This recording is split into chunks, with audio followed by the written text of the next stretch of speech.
چلیے جانتے ہیں کہ آخر امریکہ اور صدام حسین کی کیا دشمنی تھی۔ ایسی کیا وجہ تھی کہ امریکہ نے عراق پر حملہ کر دیا۔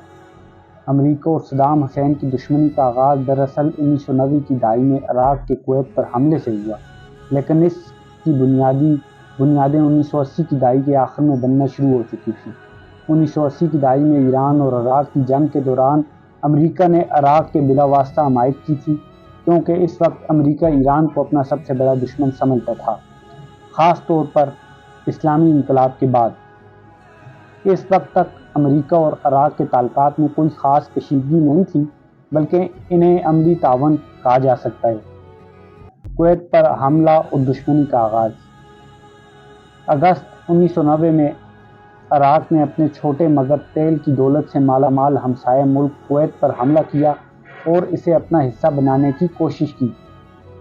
صدام حسین نے دعویٰ کیا کہ کویت عراق کے تیل کے وسائل کو نقصان پہنچانا چاہ رہا ہے اور اس کی معیشت کو نقصان پہنچانا چاہ رہا ہے۔ اس حملے نے نہ صرف خطے میں طاقت کے توازن کو بگاڑ دیا، بلکہ عالمی سطح پر بھی بڑی تشویش پیدا کی، کیونکہ خلیج فارس کے تیل کے ذخائر کو خطرہ لاحق ہو گیا تھا۔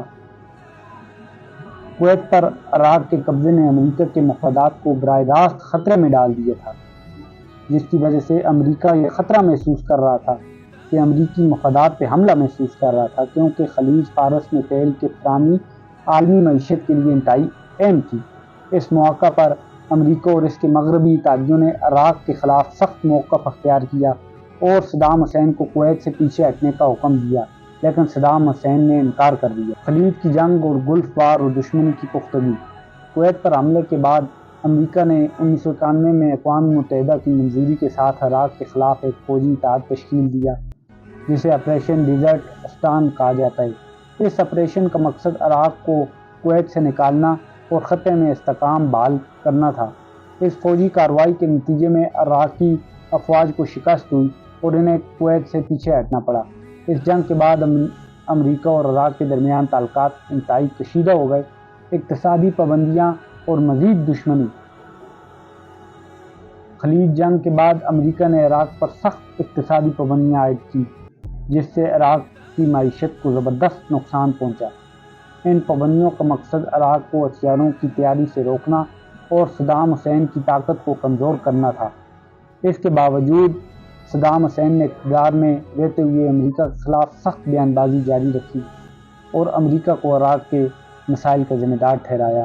بذات خود میں یہ سمجھتا ہوں کہ صدام حسین ایک بہادر آدمی تھا، نڈر آدمی تھا۔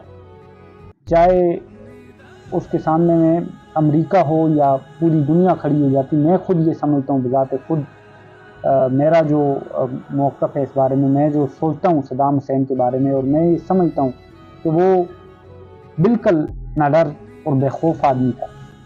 حالانکہ اس کو آخری وقت تک جب اس کو پھانسی کا آرڈر سنایا جج نے، تو اس نے عدالت میں کھڑے ہو کے جج کی مخالفت کی تھی۔